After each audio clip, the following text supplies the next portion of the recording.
James, I just finished your video titled Why PE Sucks, and first and foremost, it was a bit hard to watch, but I kinda understand why you would feel such a way, and it kinda just sounds like it comes down to the fact that you're not engaged in a quality physical education program.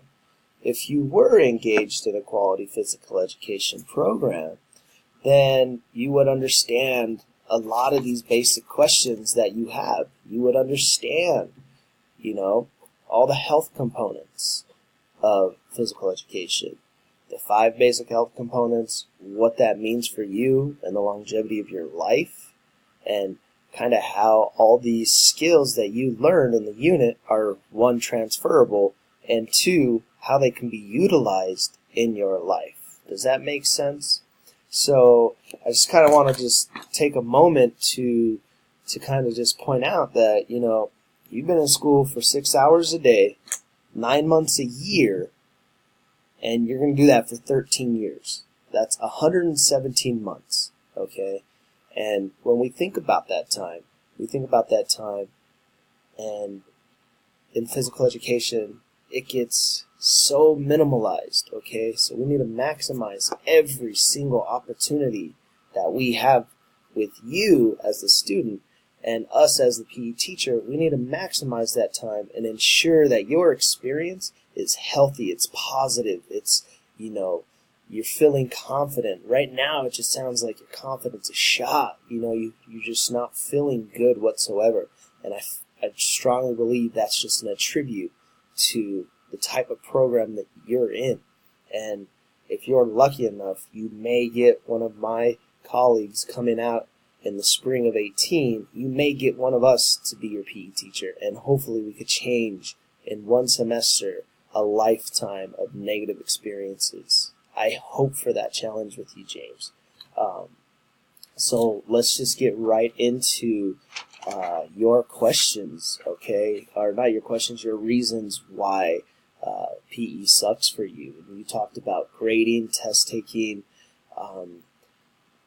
Why do we need a grade? You're going to need the grade because it's attached to a transcript one day, okay? And unfortunately, this type of education isn't going to change. There's always going to be a grade. Do I believe in placing grades next to names? That's my opinion, and I'm going to say no, I don't. I think there's other ways that we can do it without attaching a letter grade per se to it, but to understand that that's needed for GPA purposes as well as college, I get it. So since I get it, let's go ahead and talk about why. You're going to be looked at with kind of your effort in phys ed. If you have a heart rate monitor, you'll be able to accurately determine how much effort you're putting in, because I can't look at you and say that's unfair to you, okay? We want to look at your movement. We want to know if you're able to execute this skill, no matter its basic form or its most complex. I want to see if you could hit all the cues to get to that. Cognitively, I want you to understand depth, of our unit, okay? I want this to really connect with you so you can utilize it. How's the cardiovascular system, cardiovascular endurance, how is that going to benefit you, James, at your a cappella competitions, right? How is muscular strength, muscular endurance going to help you, right? How's that going to benefit James when James is doing his a cappella group, okay? So when we look at grades, grading should be met where you are, okay? I cannot grade you and Johnny if Johnny's a 3-sport varsity athlete for the past 3 years. That's unfair to you, and then that'd be unfair to Johnny, because now I'm putting you two together and comparing, and that's not what we're about. It's all about, here's the standard, here's the grade level expectation. Did James meet that expectation, or did he not, right? And then what can I do? How can I invest in James so that James can accomplish these grade level expectations? How could they meet the standards, and then how could James one day go above it, okay? But that choice, challenge by choice, would ultimately be up to you. I'm there as a support, and eventually there will be a grade that comes onto it. Okay? Test taking, I'm not a firm believer in tests, me personally. However, I understand the value that a test can bring. There's so much deeper thinking. There's so much depth of our content of physical education that you could use when you start to understand. If we're in a CrossFit unit, a yoga unit, if you could understand how to control your breathing, if you could understand how to overcome that mental barrier that's holding you back, you're going to be able to see and you're going to be able to feel, oh man, this is really going to be able to help me when I'm singing a cappella. I've noticed due to my yoga that I'm able to contract my abdominal muscles. I could contract my muscle groups more, and I could project further. And it's all tied in because you learned it in physical education and you're applying it outside of the gym space, outside of that course. You're expanding it into your interest of a cappella. It all starts to make sense and click once you start to utilize what we're giving you. Okay? You talked about boys and girls just going too hard, and you stated that at the end of the day, who's winning because they're the ones that's out of breath, that's sweaty, whatever. And I'll just say, whatever level anybody goes at, that's fine. If they're going to be able to meet that grade level expectation, that standard, how are we going to do that? And if James doesn't want to go hard, but he's still able to meet that standard, cool. Let's find some other students in class that don't want to go as hard as some others, okay? But let's also support the ones that do, as we'll support you as grouping you with another one. If we're in the basketball unit and we have small-sided games, to make it enjoyed by everybody, what I would do for you, James, and I'd pretty much do this for anybody anyways, is it'd be challenge by choice. If you want to go up to a high level, cool. If you want to be at a game that's, friendly comp, cool. But if you want to go at a level where you're just like, I just kind of want to do some basic skills, I don't want too much challenge, then I'll have a course set up for that. Okay, so wherever anybody wants to challenge themselves, I feel like you should be caring to that. You should support that. How would you feel if somebody didn't support you in a cappella for wanting to put in extra time? They didn't need to, but you did, right? How would you feel then? So just kind of just think about that. Changing. Changing is one of the great debates that have been around since I was a teenager, okay? In middle school, it gets awkward. In elementary school, nobody changes. And then in high school, you're required to change. The fact is, it comes down to why you have to do it, was your reason. And the reason as to why you should do it is hygiene. Okay? You mentioned getting a nice outfit on, and then having to go sweat, get a red face, you'll be made fun of for the way you look. However, we have accommodations. You can wash your face off. You could take a quick shower. We allot for time. So when it comes to changing, it's just in order to make you feel comfortable. I would hate for your nice outfit of skinny jeans, a sweater, and loafer boots to get ruined with sweat. If somebody gets a cut and they bleed on it, I would really hate for that to happen just because you didn't want to change out. If we're in our yoga unit and we need to do moves like downward dog, warrior poses, and you're unable to do so because you're in skinny jeans, it would make more sense for you to be comfortable to do the movements if you were in clothes that allowed you to move. Does that make sense?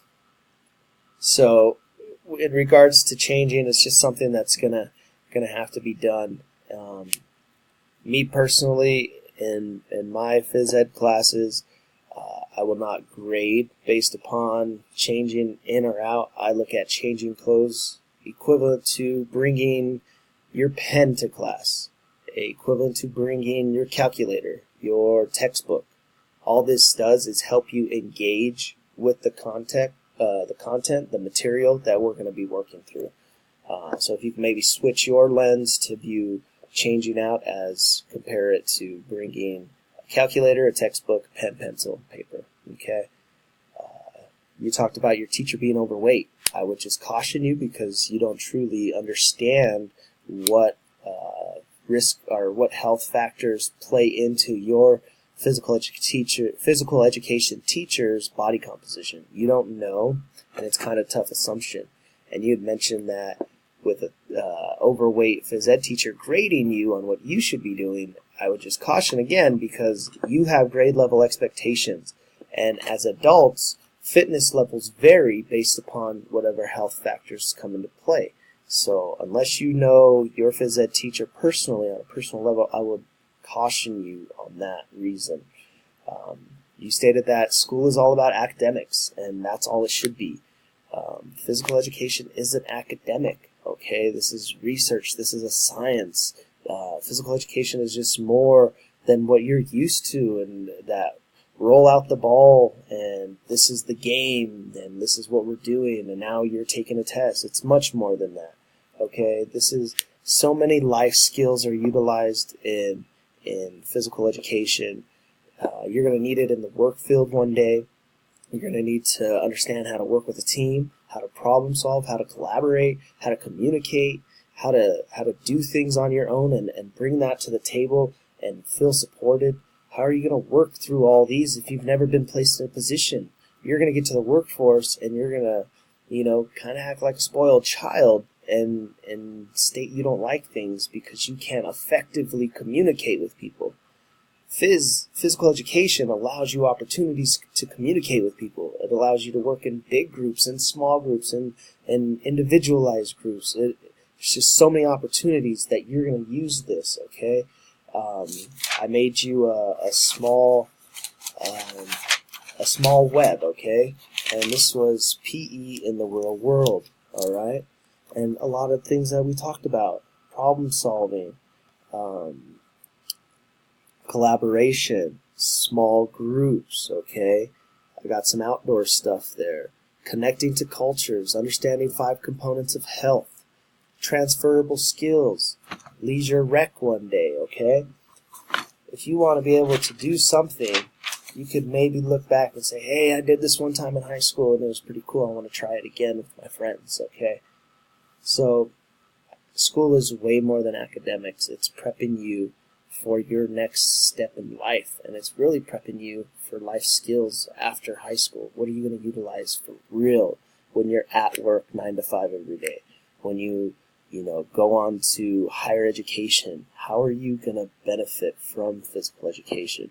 And we've gone over this, and I've given you some reasons. You also talked about looking sweaty and red-faced. That's just kind of going to go with the territory. If you don't want to look this way in class, I would suggest that maybe work with your advisor and, get a physical education class that is at the end of the day and not in the middle, not at the beginning, so you can still feel good about yourself. You asked again, how am I going to use anything I've learned in PE in my life? And hopefully you understand, you have a little understanding now than when you made this video as to how physical education plays a role in your life, how you're able to transfer skills into almost anything you do. It's all about movement. It's about making yourself better than you were yesterday. And how are you going to do that? You're going to be exposed if you give it a chance. Unfortunately, it sounds like the program you're in does not offer you such opportunities, and it's very unfortunate. So I hope that you're able to shift views on some of these reasons that you brought up, and if not, hopefully in life you'll be able to learn at a better rate on how to overcome some of these things that should have been handled in physical education. So thank you for your time, James.